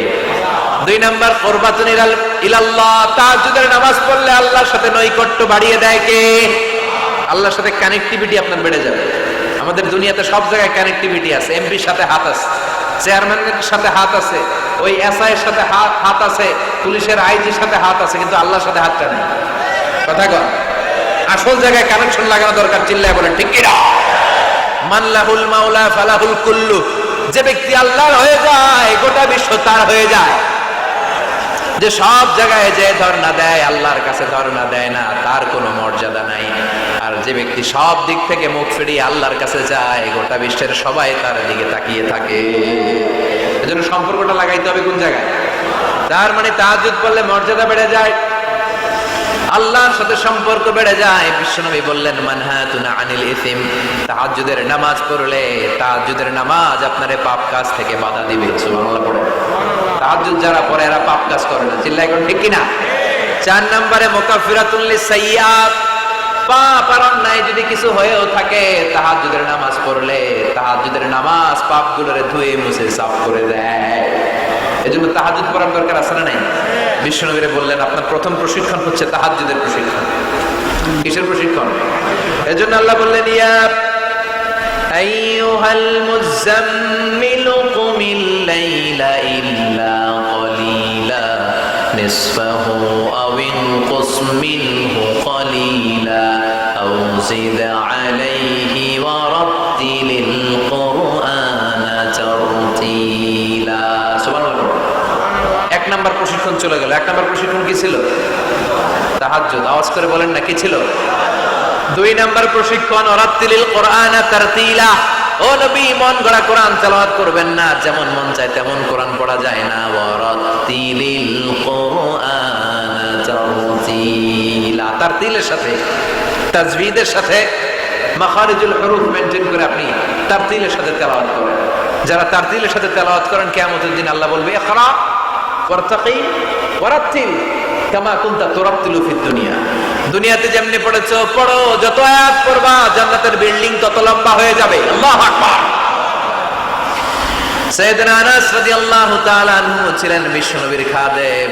সাইয়েদনা আনাসকে জিজ্ঞেস করা হলো কাইফা কানা কিরাআতু রাসূলিল্লাহ। ও আনাস, বিশ্বনবীর কোরআন তেলাওয়াত কেমন ছিল? সাইয়েদনা আনাস বললেন কানাত কিরাআতুহু মাদ্দান। বিশ্বনবী টেনে টেনে কোরআন তেলাওয়াত করতেন। সুবহানাল্লাহ পড়েন। কিভাবে করতেন? টেনে টেনে টেনে টেনে কোরআন তেলাওয়াত করতেন। আবার বিশ্বনবীর স্ত্রী আমাদের আম্মা জান উম্মে সালামাকে জিজ্ঞেস করা হলো কাইফা কানা কিরাআতু রাসূলিল্লাহ। ও আম্মা জান, বিশ্বনবীর কোরআনের তেলাওয়াত কেমন ছিল? তিনি বললেন কানা ইউকাত্তিউ কিরাআতাহু আয়াতান আয়া। বিশ্বনবী আয়াত আয়াত করে তেলাওয়াত করতেন। একটা আয়াত টেনে টেনে পড়তেন, শেষ করতেন, আরেকটা আয়াত ধরতেন, আবার শেষ করতেন। সুবহানাল্লাহ। কি তেলাওয়াত ছিল বিশ্বনবী! বিশ্বনবীর কণ্ঠের তেলাওয়াত শুনে অনেক কাফের কালিমা পড়ে মুসলমান হয়েছে। সুবহানাল্লাহ। আসতে বলেন। বিশ্বনবীর কণ্ঠের তেলাওয়াত শোনার জন্য শুধু মুমিনরাই পাগল ছিল না, আবু জাহেল, উতবা, শাইবা, ওয়ালিদ ইবনে মুগিরা এগুলোও পাগল ছিল। দিনের বেলা আবু জাহেল, উতবা, শাইবা বিশ্বনবীর বিরোধিতা করতো, আর রাত্রে বেলা লুকিয়ে লুকিয়ে বিশ্বনবীর কণ্ঠের তেলাওয়াত শোনার জন্য যেত। সুবহানাল্লাহ পড়বেন না? দিনের বেলা ভাষণ দিতে, খবরদার কেউ মুহাম্মদের কণ্ঠের তেলাওয়াত শুনতে যেতে পারবি, কিন্তু রাত্রে বেলা লুকায় লুকায় নিজেই যেত। না জানি কত সুন্দর কণ্ঠ ছিল আমার নবী, না জানি কি সুরের ঝংকার আর রহুরি খেলতো যখন নবী তেলাওয়াত করতো। সুবহানাল্লাহ পড়বেন না? এজন্য আল্লাহ বললেন ওয়ারাতিলিল কোরআন তারতিলা, ও নবী ধীর স্থির ভাবে পড়েন। আবার বিশ্বনবী বলছেন সাইয়িনুল কোরআন বিআসওয়াতিকুম, তোমাদের কণ্ঠে যত সুন্দর সুর আছে, লহরি আছে, ঝংকার আছে, সবগুলো দিয়ে কোরআন তেলাওয়াত করবা। আবার বিশ্বনবী বলছেন মান লাম ইয়াতাগান্না বিল কোরআন ফালাইসা মিন্না, যে গুনগুন করে সুর করে কোরআন তেলাওয়াত করে না, ওই লোক কখনো আমি নবীর উম্মত হতে পারে। এজন্য সুর করে কোরআন তেলাওয়াত করবেন। কি করে? অনেকে কয় হুজুর আমার সুর নাই। আপনার সুর নাই তো কি আছে? আপনার যেটা আছে ওইটাই সুর, যেটা আপনার আছে ওইটাই সুর। সুর নাই কে বলছে? টয়লেটের ভিতরে ঢুকলে বোঝা যায় কি সুর আছে। বাথরুম সিঙ্গার আছে না, কাপড় খাসতে বসলে কি সুন্দর গান শুরু করে, ঘুম ভাঙাইয়া গেল রে মারার কোকিলে, আছে না নাই? তখন সুন্দর সুন্দর গান বের। কিন্তু কোরআন তেলাওয়াত করতে গেলে সে সুর, আমার সুর নাই। আপনার যেটা আছে ওইটাই আপনার সুর, ওইটা দিয়ে তেলাওয়াত করুন। মিশরি রাশিদ আল আফাসি, আব্দুর রহমান আস-সুদাইস, বান্দার ইবনে আব্দুল আজিজ আল বালিলা, এদের তেলাওয়াত শুনছেন? কি সুন্দর তেলাওয়াত। বিষ্ণুবীর তেলাওয়াত ছিল টেনে টেনে পড়তেন, প্রতিটা আয়াত শেষ করে আবার নতুন আয়াত ধরতেন, ঠিক কি না? আলহামদুলিল্লাহি রাব্বিল আলামিন আর রহমানির রহিম মালিকি ইয়াউমিদ্দিন ইয়াকা না'বুদু ওয়া ইয়াকা নাস্তাঈন ইহদিনাস সিরাতাল মুস্তাকিম সিরাতাল লাযীনা আন'আমতা আলাইহিম গায়রিল মাগদুবি আলাইহিম ওয়ালাদ-দাল্লিন। পড়েন আমিন। থেমে থেমে এক আয়াত শেষ আরেক আয়াত, ওই আয়াত শেষ তারপর আরেক আয়াত। বিষ্ণু বলে রুব্বা খারিলিল কোরআন ওয়াল কোরআনু ইয়ালআনহু, কোরআনের অনেক কারি আছে যে কারীদেরকে কোরআন রহমত না দিয়ে লানত দেয়। এরকম আছে না নাই? বিশ্বনবী প্রতি আয়াতের পরে থামতেন, কি সুন্দর টেনে টেনে পড়তেন। আর আমাদের তারাবির নামাজে কি অবস্থা? জাপানের বুলেট ট্রেনও ফেল হাফেজ সাহেবের কাছে, আছে না নাই? হাফেজ সাহেবরা খবরদার, এভাবে কোরআন পড়বেন না। এভাবে কোরআন তেলাওয়াত করলে রহমত না পেয়ে আপনার কপালে লানত জুটবে। চিল্লায় বলেন ঠিক কিনা? এজন্য 2 নাম্বার প্রশিক্ষণ রব্বুল আলামিন বিশ্বনবীকে দিলেন আর বললেন ওয়ারাতিলিল কোরআনা তারতিলা, ও নবী রাত্রি বেলায় তাহাজ্জুদের নামাজে ধীরস্থির ভাবে কোরআন তেলাওয়াত করেন। এরপর আল্লাহ বললেন ইন্না সানুলকি আলাইকা কাওলান সাকিলা, ও নবী অচিরেই ভারী একটা কথা, ভারী একটা বাণী, অনেক ওজনওয়ালা কোরআন আমি আপনার উপরে নাজিল করে দেব। সুবহানাল্লাহ। কাওলান সাকিলা, it's a very heavy and weightful word. কোরআনের এই কথাগুলোর একটা আলাদা ওজন আছে না নাই? বিশ্বাস হয় না সন্দেহ লাগে? বিশ্বনবীর কাছে যখন কোরআনের আয়াত নাজিল হতো, মা আয়েশা বর্ণনা করেন প্রচন্ড শীতের রাতে, কিসের রাতে? কথা শুনতেছেন? প্রচন্ড শীতের রাতে বিশ্বনবী ঘেমে ঘেমে একাকার হয়ে যেত। মাঘ মাসের শীত, মা আয়েশা বলে আমরা কম্বল গায়ে দিয়ে শুই, কিন্তু বিশ্বনবীর কাছে যখন কোরআন নাজিল হয় বিশ্বনবী ঘেমে ঘেমে একাকার হয়ে যেতেন। সুবহানাল্লাহ। বিশ্বনবী যখন ওটের উপর বসা অবস্থায় কোরআনের আয়াত নাজিল হতো, ওটের বুকটা জমিনে লেগে যেত। বিশ্বনবী ঘোড়ার উপরে বসা অবস্থা যখন কোরআনের আয়াত নাজিল হতো, ঘোড়ার পা গুলো জমিনের ভিতরে কেটে যেত। বিশ্বনবী মাঝে মাঝে অনেক সাহাবাদের রানের মধ্যে মাথা রেখে শুয়ে পড়তেন। ওই অবস্থায় যখন কোরআনের আয়াত নাজিল হতো, সাহাবারা বলতো আমাদের হাড্ডিটা ফেটে টুকরা টুকরা হয়ে যাবে, এরকম মনে হতো। তার মানে কোরআনের আয়াতের একটা ভার আছে না নাই? এজন্য রব্বুল আলামিন বলেন লাউ আনজালনা হাযাল কুরআন আলা জাবালিন লারাআইতাহু খাশিআম মুতাসাদ্দিআম মিন খাশিয়াতিল্লাহ।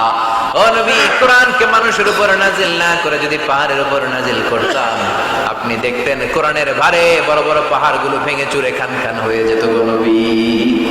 কোরআনকে যদি মাউন্ট এভারেস্টের উপর আল্লাহ নাজিল করতো, পাহাড়টা ভেঙে দুমড়ে মুচড়ে চূর্ণ বিচূর্ণ হয়ে যেত। চিল্লায় এখন ঠিক কিনা? এজন্য আল্লাহ বললেন এটা অনেক ভারী একটা বাণী, এই বাণী আমি আপনার উপর নাজিল করব। এরপর আল্লাহ বললেন ইন্না নাশিয়াতাল লাইলি হিয়া আশাদ্দু ওয়াতআন ওয়া আকামু কিলা। ও নবী, রাত্রি বেলা যদি আপনি তাহাজ্জুদের নামাজ পড়েন, আপনার মনোযোগায়নকে শক্তিশালী করে দিবে কে? আপনার কথা বলার যোগ্যতাকে মজবুত করে দিবে কে? কেন আপনি রাত্রি বেলায় তাহাজ্জুদ গুজার হবেন? কারণ ইন্না লাকা ফিন নাহারি সাবাহান তাবিলা। দিনের বেলায় অনেক ব্যস্ততা আছে না নাই? দিনের বেলায় মানুষগুলো কাজকর্ম নিয়ে ব্যস্ত হয়ে যায়, তখন অনেক গোলমাল, তখন নয়। রাত্রিবেলা তাহাজ্জুদ। এই কথা বলার পরে বিশ্বনবী দুনিয়ার বুকে যত দোয়া করতেন, তার বেশিরভাগ দোয়ার শুরুতে রবের নাম আছে না নাই? রব্বানা যালামনা আনফুসানা ওয়া ইল্লাম তাগফির লানা ওয়া তারহামনা লানাকুনান্না মিনাল খাসিরিন। আবার বিশ্বনবী পড়তেন রব্বানা আতিনা ফিদ দুনিয়া হাসানাতাও ওয়া ফিল আখিরাতি হাসানাতাও ওয়া কিনা আযাবান নার। আবার তখন রবের নাম আছে না নাই? সুবহানা রাব্বিয়াল। আবার যখন সিজদায় যায় তখনও রবের নাম আছে না নাই? সুবহানা রাব্বিয়াল। এজন্য 3 নাম্বার প্রশিক্ষণ, ওয়াজকুর ইসমা রাব্বিকা, নবী রবের নাম স্মরণ করেন। 4 নাম্বার প্রশিক্ষণ, ওয়াতাবাত্তাল ইলাইহি তাবতিলা। আপনি যখন সময় পাবেন রবের ইবাদতে মশগুল হয়ে যান। কার ইবাদতে? কার ইবাদতে? আমরা যেন আল্লাহর ইবাদতে মশগুল হয়ে যাই। ওয়াতাবাত্তাল ইলাইহি তাবতিলা। তাবাত্তুল মানে আল্লাহর ইবাদতে মনোনিবেশ করা, মশগুল হওয়া। এই তাবাত্তুল শব্দটা এসেছে আল বাতুল থেকে। এজন্য মারিয়াম আলাইহিস সালামকে বলা হতো মারিয়াম আল বাতুল। মারিয়াম আলাইহিস সালামকে কি বলা হতো? উনি বাইতুল মুকাদ্দাসে সব সময় কার ইবাদতে মশগুল থাকতো? ইবাদতে মশগুল। আমাদের নারীরাও মশগুল থাকে, তবে ইবাদত নিয়ে নয়, জি বাংলা নিয়ে, স্টার জলসা নিয়ে, কিরণমালা নিয়ে, হিন্দি সিনেমা নিয়ে। আছে না নাই? পেকুয়াতে নাই, এদিকেও আছে। আল্লাহ এই গজব থেকে তুমি আমাদেরকে হেফাজত করো, আমরা পড়ি আমিন। ফাইদা ফারাগতা ফানসাব ওয়া ইলা রাব্বিকা ফারগাব। আল্লাহ নবীর ডেকে বললেন, ও নবী, যখন আপনি অবসর পাবেন আপনি ইবাদতে মনোনিবেশ করেন, আল্লাহর ইবাদতে মশগুল হয়ে যান। ওয়াতাবাত্তাল ইলাইহি তাবতিলা। ইবাদত চলবে একজনের, তিনি কে? তাহলে প্রশিক্ষণ কয়টা গেল? জোরে বলেন, আরো জোরে বলেন। এরপরে আল্লাহ বললেন ওয়াসবির আলা মা ইয়াকুলুনা ওয়াহজুরহুম হাজরান জামিলা। তার আগে বললেন রব্বুল মাশরিকি ওয়াল মাগরিবি লা ইলাহা ইল্লা হুয়া ফাত্তাখিযহু ওয়াকিলা। সুবহানাল্লাহ পড়েন। রব্বুল মাশরিক ওয়াল মাগরিব, আমি পূর্ব দিগন্তের মালিক, পশ্চিম দিগন্তেরও মালিক, সব কিছুর মালিক কে? লা ইলাহা ইল্লা হু, তিনি ছাড়া কোনো ইলাহ নাই। ফাত্তাখিযহু ওয়াকিলা। আরেক প্রশিক্ষণ চলে আসছে, ফাত্তাখিযহু ওয়াকিলা। ও নবী, আল্লাহরে ওয়াকিল হিসেবে গ্রহণ করেন। আমাদের ওয়াকিল বা অভিভাবক কিংবা মুমিনদের গার্ডিয়ান শুধু একজন, চিল্লায় বলেন তিনি কে? ফাত্তাখিযহু ওয়াকিলা। অন্য কাউরে ওয়াকিল বানাবেন না, অন্য কারোর নেতৃত্ব মেনে নেবেন না, অন্য কারোর অভিভাবকত্ব মেনে নেবেন না। বিপদে আপদে হাল ছাড়বেন না, নিরাশ হবেন না, ভরসা রাখুন একজনের উপর, তিনি কে? ফাত্তাখিযহু ওয়াকিলা। 5 নাম্বার প্রশিক্ষণ, ও নবী আপনি আমারে অভিভাবক হিসেবে গ্রহণ করেন, বিপদে আপদে সব সময় আল্লাহর পাশে পাবেন। জোরে কোন ঠিক কিনা? এরপরে 6 নম্বরে আল্লাহ বললেন ওয়াসবির আলা মা ইয়াকুলুন। কাফির মুশরিকরা যে সমস্ত গাল মন্দ আপনারে করে, এগুলোর বিপরীতে রেগে না যে আপনি ধৈর্য ধারণ করবেন গো নবী। ওয়াসবির, ধৈর্য ধারণ করেন, কারণ ইন্নাল্লাহা মাআস। ধৈর্যশীলদের সাথে কে থাকে? চিল্লায় বলেন কে? ও নবী, ওরা আপনারা অনেক কিছু বলবে, আপনি রেগে যাবেন না। বিশ্বনবীর কাফিররা কি বলতো জানেন? বলতো আপনি একজন কবি। বিশ্বনবী নাকি কবি? নাউজুবিল্লাহ করবেন না। আল্লাহ বলেন ওমা আল্লামনাহু শি'রা ওয়া মা ইয়ানবাগী লাহু, আমি নবীরে কবিতা শিখাই নাই, কবিতা তার জন্য শোভনীয় নয়। সুবহানাল্লাহ পড়ে। আবার বিশ্ব নবীরে তারা বলতে লাগলো গণক, কি বলতে লাগলো? কাহিন। আল্লাহ বলে ওয়ালা বিকাউলি কাহিন, এটা গণকের কথাও নয়, এটা আল্লাহর কথা, ঠিক কি না? এরপরে বিশ্ব নবীরে ওরা বলতে লাগলো মাজনুন মানে পাগল। আল্লাহ বলে ওয়ামা সাহিবুকুম বিমাজনুন, তোমাদের সাথী আমার হাবিব কিন্তু পাগল নয়। সুবহানাল্লাহ। এরপর ওরা বিষ্ণুনবীরে গালি দিতে লাগলো সাহির বলে। সাহির মানে জাদুকর, সাহির মানে আল্লাহ বলে না আমার নবী জাদুকর না। এরপরে ওরা বিষ্ণুনবীরে বলতে লাগলো আবতার মানে নির্বংশ, লেস কাটা। আল্লাহ বলে না ইন্না শানিয়াকা হুয়াল আবতার, যারা বিষ্ণুনবীরে লেস কাটা আর নির্বংশ বলে ওরাই লেস কাটা, নির্বংশ আর জাহান্নামের নরকে আর পিতৃ পরিচয়হীন জারদ সন্তান। চিল্লা এখন ঠিক কি না? বিষ্ণুনবীর বিরুদ্ধে যারা কথা বলে এগুলো জাহান্নামের নরকীট। ওরা বলে মুহাম্মদ তোমার কোনো ছেলে বেঁচে নাই, তোমার 4 মেয়ে, তুমি ইন্তেকালের সাথে সাথে তোমার বংশ নির্বংশ হয়ে যাবে, তুমি লেস কাটা। আল্লাহ বলে না রাফা'না আলাকা যিকরাক, নবী আপনার সম্মানকে আমি আকাশ চুম্বি করেছি, আমার নাম যেখানে আপনার নামও আমি রেখেছি সেখানে, ঠিক কি না? এজন্য কালিমায়ে তয়্যিবার ভিতরে লা ইলাহা ইল্লাল্লাহ, তারপর পর বিশ্ব নবীর নাম মুহাম্মাদুর রাসূলুল্লাহ সাল্লাল্লাহু আলাইহি ওয়াসাল্লাম। আযানের মধ্যে আল্লাহর নামের পরে নবীর নাম আছে না নাই? আবার নামাজে সালাম ফেরানোর আগে বিশ্ব নবীর জন্য দুরূদ আছে না নাই? রাফা'না আলাকা যিকরাক। ওরা বলে আপনি লেস কাটা, আপনি লেস কাটা না, যারা আপনারে গালি দেয় ওরাই লেস কাটা। ওয়াসবির আলা মা ইয়াকুলুন, ও নবী ওরা যা বলে এই ব্যাপারে আপনি ধৈর্য ধারণ করেন, আপনি মন খারাপ করবেন না।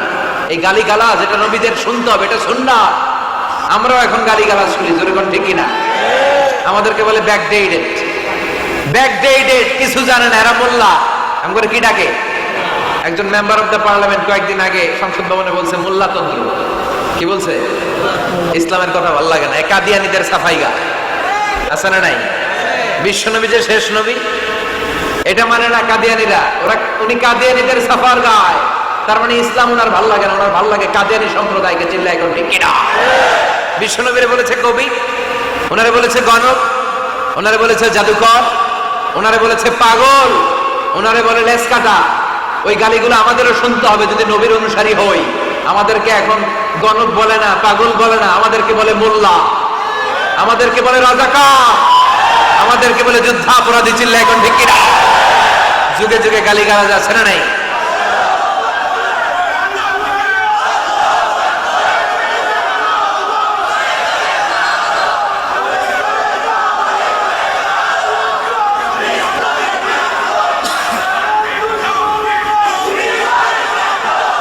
আমাদেরকে যেই ট্যাগই লাগাক না কেন, আল্লাহ বলেন ওয়াসবির, গালি দেখ, মন্দ কথা বলুক, হুমকি ধমকি দেখ, ওয়াসবির, ধৈর্য ধারণ করো, কারণ ইন্নাল্লাহা মাআস, ধৈর্যশীলদের সাথে আল্লাহ রয়েছে। যারা জমিনের উপর জুলুম করে তাদের জন্য আল্লাহ কোনো সাহায্য পাঠায় না। আর জমিনে যারা মাজলুম, যাদের রক্ত জমিনে লাগে, ওই জমিনের ক্ষমতা আল্লাহ মাজলুমদের হাতে তুলে দেয়। চিল্লা এখন ঠিক কিনা? রাত্রি যত গভীর হয় সুবহে সাদিকের সময় কাছে আসতে থাকে, ঠিক কিনা? ইসলামের পক্ষের শক্তির উপর আযাব, অত্যাচার, জুলুম, নির্যাতন যত বাড়তে থাকে ইসলামের বিজয়ের সময় ঘনাতে থাকে। এটা মুমিনের বিশ্বাস, এটা মুমিনের আত্মোপলব্ধি। আল্লাহ বলেন ওয়াসবির আলা মা ইয়াকুলুন, নবী ওরা যা বলে আপনি মন খারাপ করবেন না, আপনি ধৈর্য ধারণ করেন, কারণ ইন্নাল্লাহা মাআস, ধৈর্যশীলদের সাথে থাকে কে? আবার আল্লাহ বললেন ওয়াস্তাঈনু বিস-সাবরি ওয়াস-সালাতি ওয়া ইন্নাহা লাকাবীরাতুন ইল্লা আলাল খাশিঈন। ও নবী, ধৈর্য আর সালাতের মাধ্যমে আপনি আমার কাছে সাহায্য চান। ফাসবির কামা সাবারা উলুল আজমি মিনার রাসূল। ও নবী, আপনার আগে সাইয়েদনা ইব্রাহিম, সাইয়েদনা নূহ, সাইয়েদনা মূসা, ঈসা যেইভাবে ধৈর্য ধারণ করেছে আপনাকেও ধৈর্য ধারণ করতে হবে, ঠিক কি না? এজন্য বিচলিত হওয়া যাবে? ভয় লাগে আপনাদের? হাল ছাড়া যাবে? ইসলামের পক্ষে থাকার দরকার আছে না নাই? ধৈর্য ধারণ করলে সাহায্য আর গায়েবী মদত পাঠাবে কে? ওয়াসবির আলা মা ইয়াকুলুন, নবী ওরা যা বলে এ ব্যাপারে ধৈর্য ধারণ করেন। এরপর আল্লাহ বললেন ওয়াহজুরহুম হাজরান জামিলা, ওদেরকে আপনি পরিত্যাগ করেন, এড়িয়ে চলেন। মূর্খরা এসে যখন আপনার সাথে গালমন্দ করতে চায়, পায়ে পাড়া দিয়ে ঝগড়া করতে যায়, আপনি সালাম দিয়ে কেটে পড়েন। ওদের এই কথাগুলো, এই গালিগুলো শোনার সময়ও আমাদের নাই। চিল্লা বলেন ঠিক কিনা? তার মানে সর্বশেষ 6 নম্বরে আল্লাহ তাআলা বিশ্বনবীকে ধৈর্যের প্রশিক্ষণ নিতে বললেন। আর 7 নম্বরে এই সমস্ত কাফের মুশরিক এই আবাল শ্রেণীর লোকগুলোর কথাবার্তা থেকে নিজেকে এড়িয়ে থাকতে আল্লাহ পরামর্শ দিলেন। চিল্লায় এখন ঠিক কিনা? ওয়া ইদা খাতাবাহুমুল জাহিলুনা ক্বালু, মূর্খরা যখন আল্লাহর প্রিয় বান্দাদের সাথে ঝগড়া করতে আসে, আল্লাহর প্রিয় বান্দারা জানে এদের সাথে ঝগড়া করার টাইম আমাদের নাই, তাই ক্বালু সালামা, মুমিন বান্দারা সালাম দিয়ে ওদের কাছ থেকে কেটে পড়ে। ঠিক কিনা? তাহলে 6 নম্বর আল্লাহ বললেন সাবর, ধৈর্যের দরকার আছে না নাই? ধৈর্য ধারণ করার শক্তি দাও গো মেহেরবান, আমায় দাও গো মেহেরবান। বুকের ভেতর ব্যথার নদী বইছে অবিরাম, বইছে বইছে অবিরাম। ধৈর্য ধারণ করার শক্তি দাও গো মেহেরবান, আমায় দাও গো মেহেরবান। পড়েন আমিন। এজন্য তাহাজ্জুদ গুজার হতে হবে। রাজি আছেন মুসলমান? 1 নাম্বার প্রশিক্ষণ, তাহাজ্জুদের সালাত পড়তে হবে। মর্যাদা বাড়িয়ে দিবে কে? 2 নম্বরে সুন্দরভাবে তার তিলের সাথে কোরআন তেলাওয়াত করতে হবে, সওয়াব দিবে কে?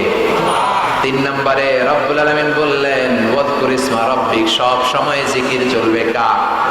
4 নম্বরে ইবাদতে মনোনিবেশ করতে হবে কার জন্য? 5 নম্বরে দুনিয়ার কেউ আমাদের ওকিল নয়, আমাদের অভিভাবক নয়, আমাদের আসল অভিভাবক কে? 6 নম্বরে ওরা আমাদেরকে যাই বলুক, আমাদের আসল হাতিয়ার হলো ধৈর্য। আসল হাতিয়ার কি? সবর। আর ওরা যদি গালিগালাজ করে, আল্লাহ বললেন ওদেরকে এড়িয়ে চলো। মুমিনরা ধৈর্য ধরবে আর মুনাফিকদেরকে এড়িয়ে চলবে। ঠিক কিনা? এই 7টা প্রশিক্ষণ বিশ্বনবীকে নিতে বললো কে? কারণ বিশ্বনবীর বিশাল দাওয়াতি মিশন আছে। কালেমার বাণী প্রচারের মিশনে নামতে হবে, নবুয়তির দায়িত্ব পালনের মিশনে নামতে হবে। লিয়ুযহিরাহু আলা দ্বীনি কুল্লি, মানব রচিত যত মতবাদ, যত ধর্ম, যত কথা আছে সব কিছুর কবর রচনা করে কালিমার পতাকা উড়াইয়া দিতে হবে। চিল্লায় কেউ ঠিক কিনা? এই মিশনে নামার আগে বিশ্বনবীকে আল্লাহ প্রস্তুতি নিতে বললেন। আল্লাহ বললেন প্রিপেয়ার ইউরসেলফ, নবী আপনি প্রস্তুতি নেন। দেখবেন সব কাজের আগে প্রস্তুতি লাগে, লাগে না? কথা বলেন। এই যে Lux Channel i superstar, Closeup one, তোমাকেই খুঁজছে বাংলাদেশ, বিউটি কন্টেস্ট আছে না নাই? দেখবেন এই প্রোগ্রামগুলোর আগে প্রতিযোগীদেরকে হোটেলে নিয়ে ওরা গ্রুমিং করে। কি করে? 1 মাস 2 মাস গ্রুমিং করার পরে এরপরে গালা রাউন্ড, ফাইনাল রাউন্ডে এরা যায়। ওইটা বড় মিশন। ওই মিশনে যাওয়ার আগে গ্রুমিং এর দরকার আছে না নাই? প্রিপারেশনের দরকার আছে না নাই? তাহলে মুমিন থাকবে সদা প্রস্তুত। চিল্লা এখন ঠিক কিনা? আমরা আখিরাতের জন্য প্রস্তুত, আমরা মরণের জন্য প্রস্তুত, আমরা বিজয়ের জন্য স্যাক্রিফাইস করতে প্রস্তুত। চিল্লা এখন ঠিক কিনা? আমরা যেন সদা জাগ্রত, সদা সজাগ থাকি, প্রস্তুত থাকি। এটাই আল্লাহ বলতে চাইলেন সূরাতুল মুনসাফির। আল্লাহ আমাদের সবাইকে কথাগুলো বুঝার আমল করার তৌফিক দান করুক। আমরা পড়ি আমিন। যা বললাম সবগুলো যেন আল্লাহ তাআলা প্রথমে আমাকে আমলের তৌফিক দান করে, পাশাপাশি আপনাদের সবাইকে আমলের তৌফিক দান করে। আমরা পড়ি আমিন।